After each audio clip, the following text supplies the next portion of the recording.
All right, cool. We have the story of Marathon 2026 explained here.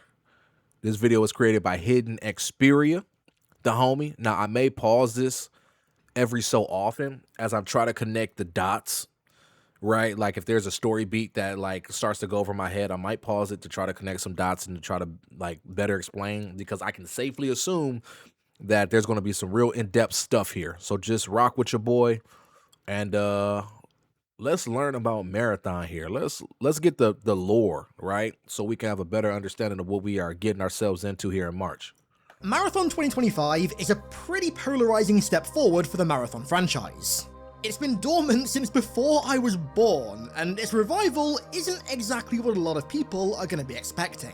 Marathon was a pioneer of early FPS storytelling, and yes, while its new form is radically different, it will share a roughly similar style of exploration-based storytelling.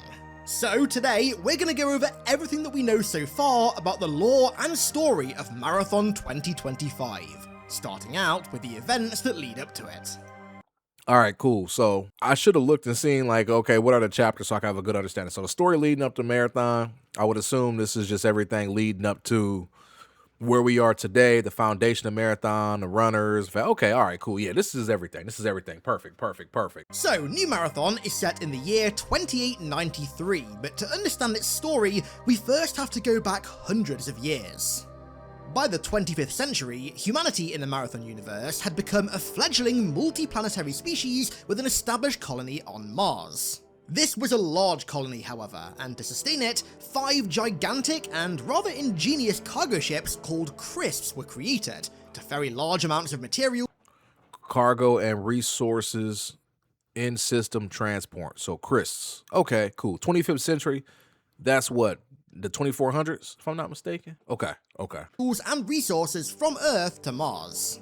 For a time, these ships proved successful, and sounds the good, population MB. of Sounds Mars good. boomed as a result. I appreciate you. But it wasn't long before the cracks began to show. Of the 5 Crisps created, 4 of them lasted for 100 years before needing any maintenance, and the other one only 73. Given their size and complexity, maintenance was a lengthy procedure. Refitting just one Crisp took upwards of 15 years and consumed the entirety of Earth's spaceports in the process. It was simply unsustainable. And so, after 2310, no more of these ships were built. 2310? This decision, alongside their constant failures, devastated the Mars colony, who were now faced with extreme resource shortages whilst also being severely overpopulated. Okay, so Mars is messed up because they poured all their resources into the Crisps, but the Crisps could not, like, they couldn't keep up with them. So now they're out of resources. They and they're not updating the Crisps anymore. I think don't tell me I got lost already. No. I think I'm on track here. As each successive Crisp failed, famine ran rampant. And by the 25th century, living conditions on Mars had dropped by as much as 80%. The Mars colonists were suffering and dying by the day, and what came next was nothing more than an extreme galactic kick in the teeth. In 2408, the United Earth Space Council came to Mars and decided to take its moon, Deimos, and convert it into a colony ship to be sent deep into the stars to colonize the Tau Ceti system. This ship was the UESC Marathon, and its target was the planet of Tau Ceti IV. This justifiably enraged the already suffering Martians, who believed that Deimos should have instead been turned into a new Crisp that would potentially have saved them, although the UESC admitted that they'd never even considered this as an option. They were dead set on creating the Marathon to reach Tau Ceti, and... Okay, so the United Earth Space Council was like, hey, bro, we just taking your moon. The Martians was like, bro, we could have turned that into another Crisp, and that would have helped us. And Earth was like, oh, my bad. Dog, that's crazy. Anywho. That's precisely what they did. Upon its completion in 2472, the Marathon left the Sol system with its sails set on Tau Ceti, which it reached some 300 years later in 2773.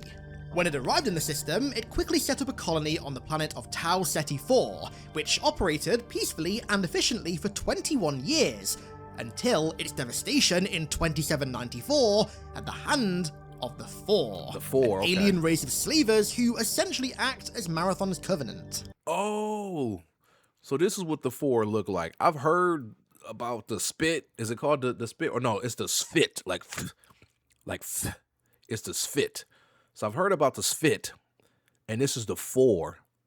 Yeah, they do look like the Covenant from Halo. Dang, Bungie, y'all gotta get original. Come on, Bungie. And their arms kind of remind you of like the Fallen from Destiny a little bit, huh? Bungie has literally given us the same game like 3 times. Yeah, Marathon, Halo, Destiny. Just with another coat of paint, and we fell in love with it every time. Can't no other studio operate like Bungie, man. With the colony utterly obliterated, the 4 turned their attention to the ship that was hanging in orbit, the Marathon. And this is where you step in the original Marathon. Okay, original Marathon character, the Molnir Recon 54, the UESC Battle Roy. So this is you, this is us in the original Marathon. Okay, I can dig it. You played as the last of the 10 Battle Roids, basically Marathon Spartans, who were sent aboard the ship to Tau Ceti, where, among many things, you hold off the 4 assault on the ship before being kidnapped and taken by one of the ship's AIs, Durandal, to the distant homeworld of the Svet, Lawan. And it's 99 years after these events at the end of the first game, where Marathon 2025 takes place in 2893. Now, for reference, Marathon 2 only takes place in 2811, so not too long after Marathon 1. And, well, Marathon 3 doesn't really count because it's set in 7 alternate timelines at the same time. So, regardless, Marathon 2025 is quite a considerable jump forward in the Marathon timeline. But don't worry, there's a reason for that. So, during Marathon 1, you and the Marathon's command AI, Leela, re-engage the ship's satellite dish and successfully transmit a message back to Earth to warn them about the 4 and what's happened at the colony. But the caveat is that that message would take roughly 92 years to arrive. Alright, bro. In 2893, it appears that it did just that. When civilians found out about the message's contents, panic very quickly ensued on Earth, but it remained a complete mystery as to what actually happened to the colonists. Okay, so the 4 jumped the colonists on the Marathon ship, and they sent a signal back to Earth like, yo, we getting jumped. The 4 is out here whooping us, and it took 92 years to get back. If I'm understanding this correctly, I might have missed something. My brain is cooked. I might have missed something, but I think that's what's happening right now. All right, let's keep going. But regardless, corporations and clandestine organizations alike saw opportunity for profit on the long-lost colony of Tau Ceti IV. And so, they began mobilizing to seek out its riches. The 4 were on Tau Ceti. This all took place on Tau Ceti. No, the Marathon ship. Let me just keep watching. I'm gonna stop. I'm gonna stop stopping. Given the harsh conditions on its surface, though, mere humans were incapable of going down to the colony. But that's where a corporation called Sekiguchi Genetics came in. So Sekiguchi were pioneers of artificial intelligence, cloning, and biomatter technology. Using this highly curated skill set, they created the runner shells that we play as in New Marathon. Mechanical vessels implanted with digitized minds that are resistant to the harsh conditions of Tau Ceti, and that allow humans to venture down to the surface without risking their own lives. But the way they do so does require some degree of sacrifice. You see, humans looking to become runners must have their brains digitized, which Sekiguchi facilitates using their advanced AI technology, and it's these digitized minds that control the runners. This is also why when we die on Tau Ceti, we can simply be reborn again, even as a different runner, because Sekiguchi's patented weaver worms can just simply print us another shell. Those with an eye for profit come to Tau Ceti IV to plunder its long-lost riches and ancient mysteries, of which the UESCs still also have a vested interest in. Patrolling the surface are hordes of UESC combat drones, guarding their long-lost colony for reasons unknown. Perhaps the UESC are after more within the planet than they originally knew was there. Or perhaps they wish to cover up the realities of what happened there all those years ago. In Marathon 2025, it's our goal as runners to work with and also against the various corporations and entities who have a newfound interest in Tau Ceti IV, to find riches and also to uncover the mysteries of this long-lost colony. Yeah, So, that's a quick bit of okay, lore to get okay. out of the way before we get into the deeper stuff are the runners. So, right now, we know very little about the runner shells besides their names and some of their previous specializations. Right. First off, Locus is an ex-UESC Spec Ops shell, hence the clear similarities in its design with the Mjolnir Recon 54 Battle Void armor. And of course, he's Destroyer now, right? Because, yeah, this video was uploaded, I think, 9 months ago or so. And he just updated the title for 2026. So, yeah, there's that. So, this is a little outdated here. But it's not wrong, though. It's actually not wrong at all because Locust is the series, huh? Glitch is a shell used by Martian freedom fighters. So, possibly, as we're going to get into later, a shell that's seen extensive use by MIDA death squads. And then Blackbird's origin is classified, and Void's origin is unknown. And all of this leads us to the factions that you're going to be interacting with in Marathon. These factions fill the role of traders in Tarkov, and they come in the form of various competing corporations and also one ex-political party turned radical terrorist organization. To communicate with them, each faction has an assigned AI agent who delivers you contracts and, in doing so, also delivers the story. We were told quite explicitly at Bungie that there are going to be disagreements and conflicts between these various corporate and political entities, because at the end of the day, they all want different things out of Tau Ceti, and you are their instrument to attain said things. So, Cyber Acme are the first faction that you're going to be interacting with. They call themselves the digital backbone of modern life, and are an industry leader in AI functionality. They're also the corporation who created the terminals that we found in the original Marathon games. Oh, that's cool. Their AI representative is none other than Oni, whose Cyber Acme have integrated into every runner shell to assist you on the surface of Tau Ceti IV. Oni acts as your personal AI, giving you tactical information on the battlefield. Oh, so Oni is Siri. is the corporation who supplied the colonists on Tau Ceti with much of their sustenance. Their primary directive is to ensure long-term human survival by optimizing the production and distribution of essential consumer goods. Hey, New Caloric is literally, like, this is something that Bill Gates will run. I don't know if y'all remember Bill Gates was trying to make fake meat, like 3D print meat and stuff like that. You know what? The more I think about it, the more I think we shouldn't talk about Bill Gates right now, considering the current state of, let's just forget I even said that. Whilst also mitigating species-level risks. And their AI assistant is called Gaius. Traxxas Offworld Industries is an entity that has existed in Marathon's universe, at least in some capacities, since 1994. They stand at the forefront of innovation across all major industrial categories. 1994? From mining to space exploration and communications. That's when I was born, and funnily enough, this is all entirely new lore for Marathon 2025 that just so happens to be perfectly in line with the lore that Bungie created for Yeah, right. Traxxas and Halo, bro. Imagine after your final mission in Marathon, you get a cutscene and Master Chief pull up with Cortana. Oh, bro, I would cry. I would be like, bro, this is so peak. The people on the internet be like, bro, this is so stupid. I'd be like, bro, just enjoy, man. Just enjoy. But that's dope. Traxxas was founded in my birth year. Does that mean I founded Traxxas? I don't know. Traxxas in the Halo universe. Coincidence? I think not. Many years ago, however, Traxxas suffered some extreme brand damage thanks to one of their AIs, Traxxas IV.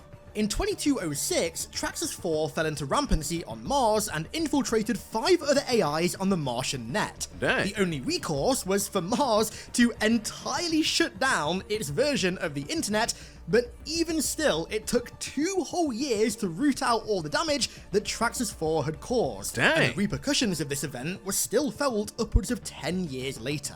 Until the actions of Durandal, and I guess Tycho as well, Traxxas IV stood as the most infamous example of the dangers of rampancy in AIs.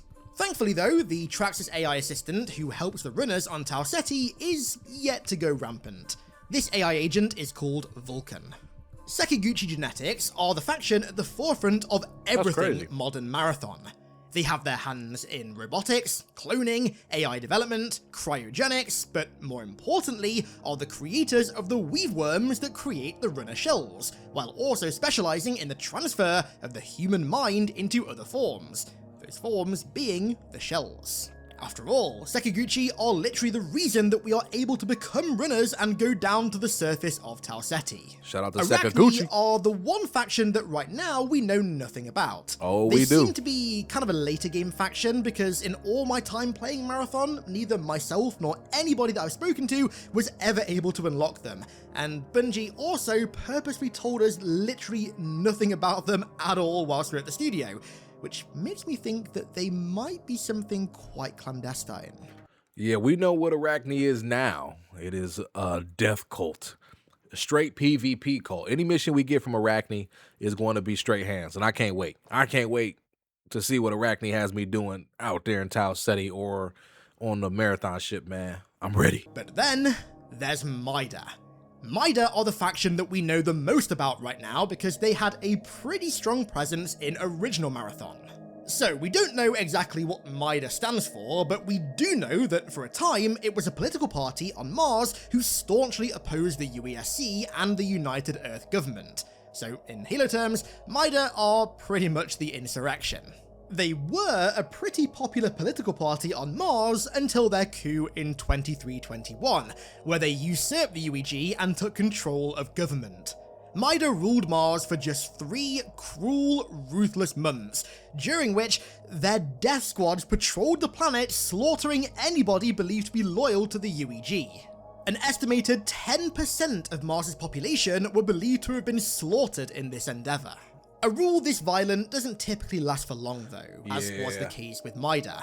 Their short-sightedness got the better of them. They underestimated the overwhelming military superiority of the UEG, and for some reason never once considered hijacking the near-impervious Marathon ship that was being constructed in their planet's orbit.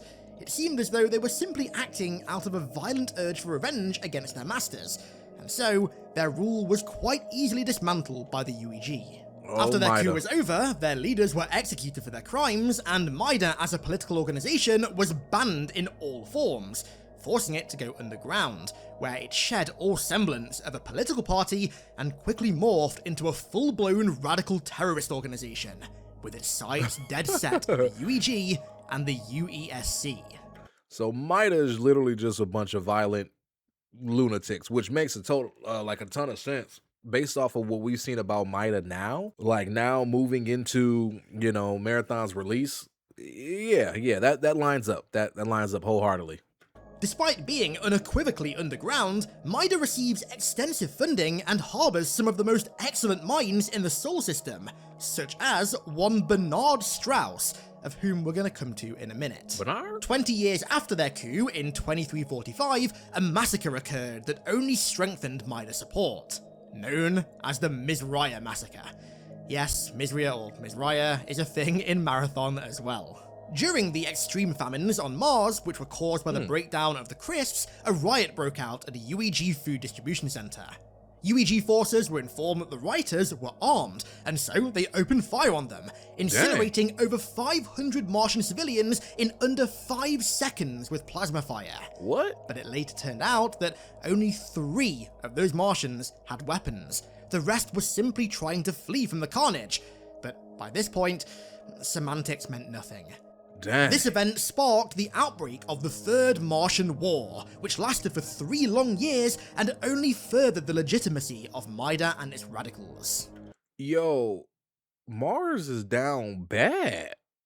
Like, I thought Earth was bad, but yo, Mars is getting slammed every which way. They getting cooked. MIDA was cooking. They cooked 10% of the population. The Chris used all their resources. Their moon was taken by the UESC. Hey, Mars, get well soon, dog. Gosh. Dog, man. So, MIDA may have been too short-sighted to seize control of the Marathon during their rule of Mars, but that doesn't mean that they didn't have any plans for it.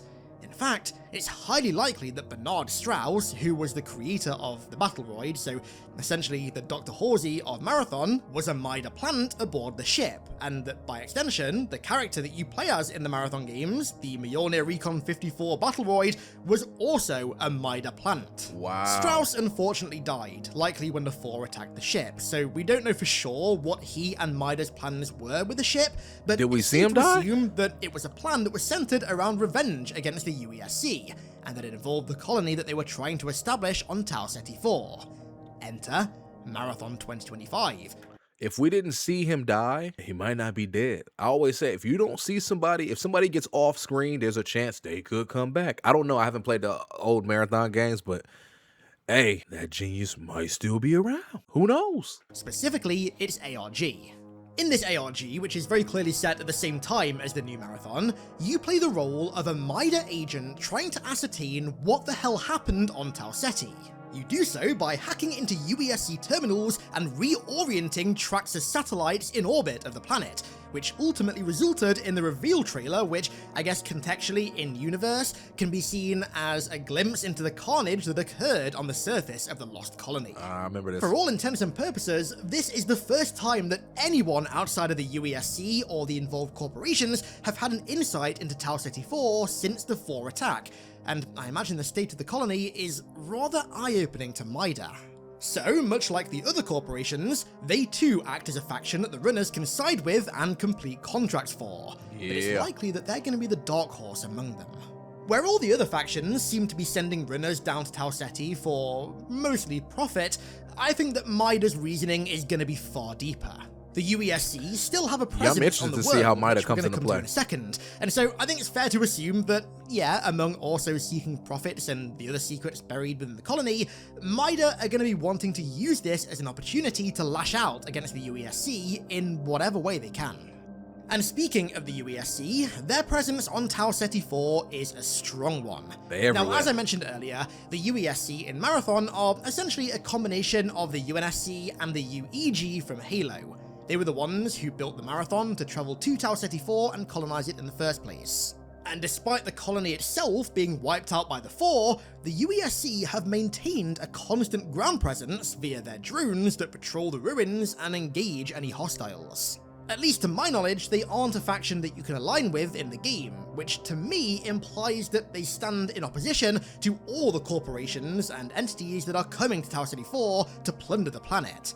More than likely, this is because the colony hides secrets that the UESC don't want to get out. And on the topic of the UESC, let's talk about AIs. Specifically, the one AI from OG Marathon that I think is rearing his head once more.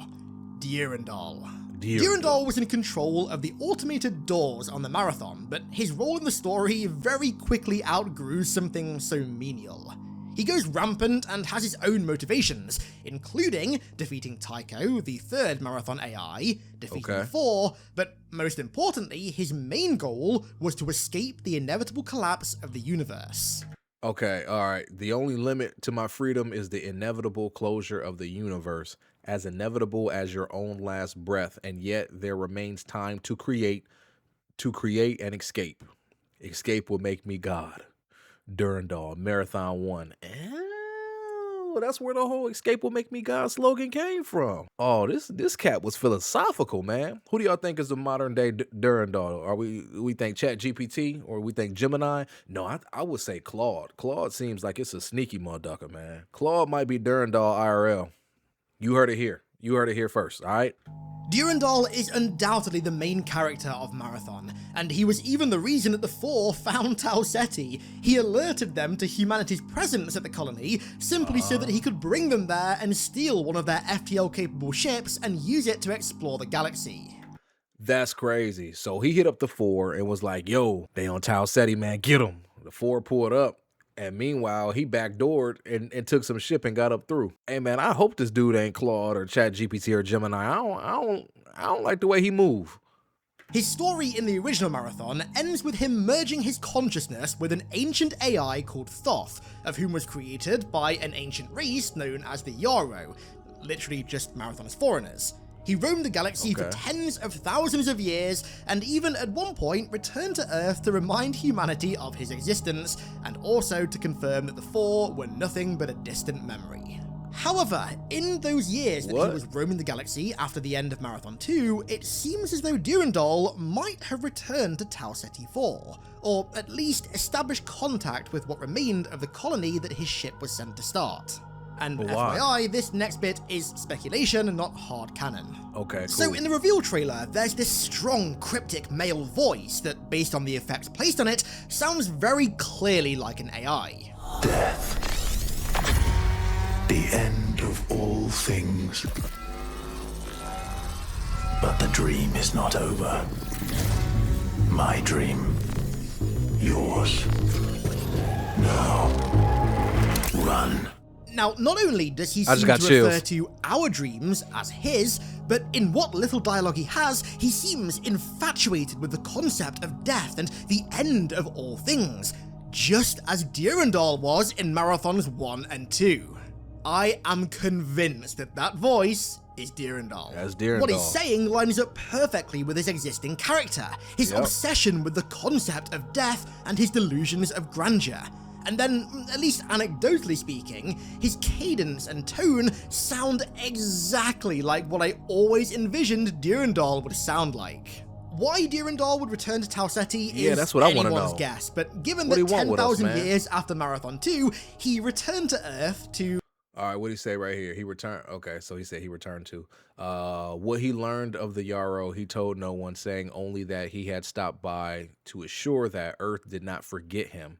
So he pulled up the Earth like, hey man, I'm still out here. And then he pulled off again, nor will it soon. The way he tied the guard in knots around Pluto before folding directly into a low Earth orbit. Interesting. and I quote, assure that Earth did not forget him, he's obviously one to return to the sites of his victories, to gloat and bask in his delusions of That's what it grandeur. seems like. He's And I mean, prideful. Where better is there to do that than the site of his first victory, the Marathon? Yep. And I mean, hell, the tagline of this game, Escape Will Make Me God, is literally a Durandal quote. There is a 0% chance that he's not going to show up at some point. I am adamant. Oh, most As definitely. for the other two AIs of the Marathon, Leela, the command AI, was captured by a species called the Vile and ended the trilogy by infesting their computer networks, and Tycho was entirely destroyed by Durandal. Dang. I strongly doubt that either of those are going to show up, but Durandal to me is See you later. almost guaranteed. As for the four, the only presence they have right now is what appears to be the Lookers, those exploding bugs from Marathon 1, who are returning as the Ticks. Now, Bungie haven't confirmed that these two species are the same, they haven't confirmed that the Ticks are the Lookers, but I don't know, I just feel like their stark similarities are way more than just a coincidence. Yeah, 100%. It seems like there's some weird parasite or infection or something that's infested some of the UESC facilities that spawned these ticks as well. The areas that they show up in are kind of overcome with this really, like, sickly, fleshy detailing. Yeah, it's I like don't really have any footage of it, sadly, but I feel like this is going to be relevant to the story at some point. So, moving on, we have easily the most iconic, not even enemies, just entities within the Marathon universe. He can't kill that the mug. Svet compilers.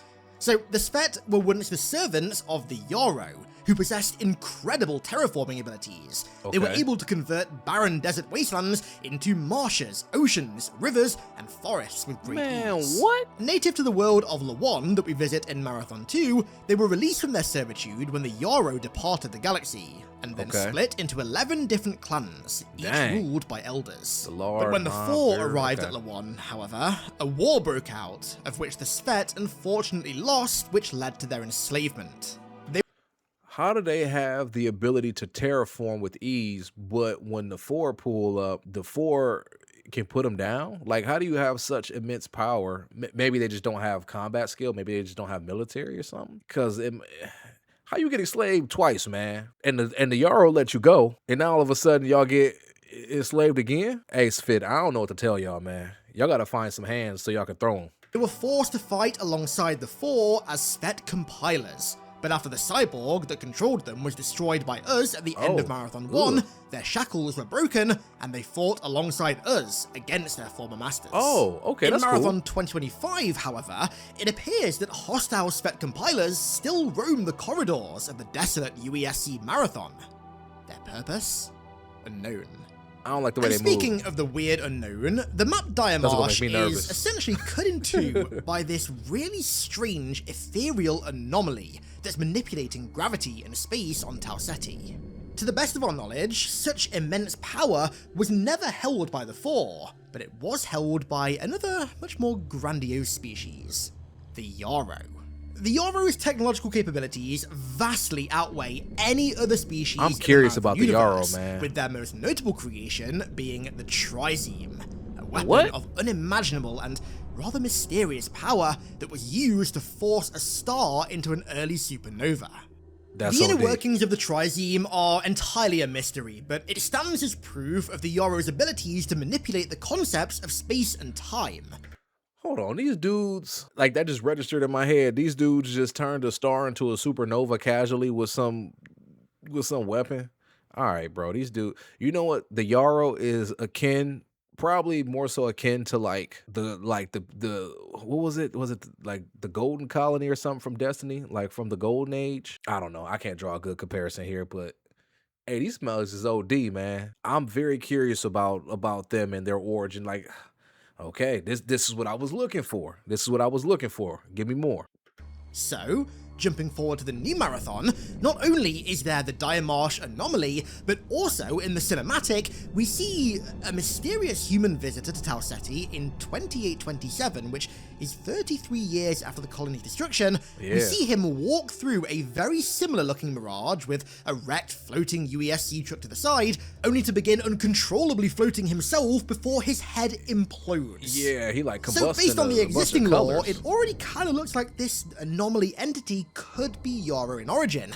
But funnily enough, there's a very cool Easter egg in Marathon 1 that might just confirm it. So just for the record, the Yaro are never mentioned once in the lore of Marathon 1. They were introduced in Bungie's predecessor to Marathon, Pathways into Darkness, but they didn't exist in Marathon lore until they were reintroduced in the terminals of Marathon 2.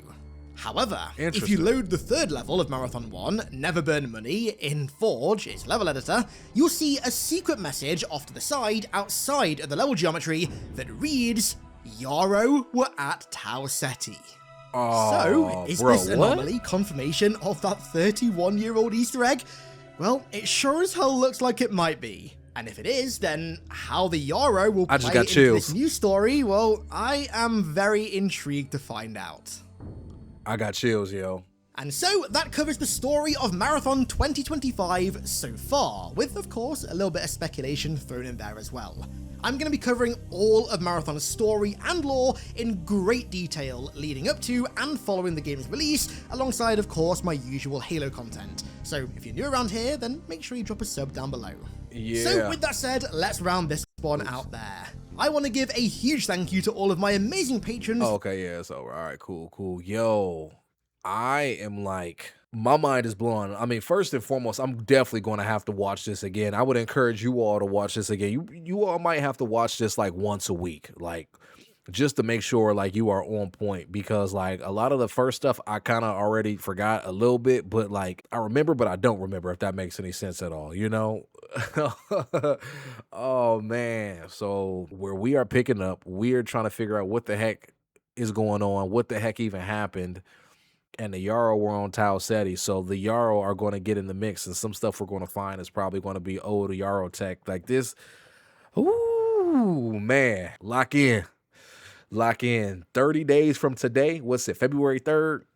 March 5th? March 5th, it is time to embark on an adventure, y'all. Oh my gosh, I can't wait, yo. Ooh, I can't wait. This is going to be crazy. Yo, shout out to HiddenXperia, yo. If you have not subscribed, I need to make sure I hit that sub button there. If you haven't subscribed to HiddenXperia, definitely tap in.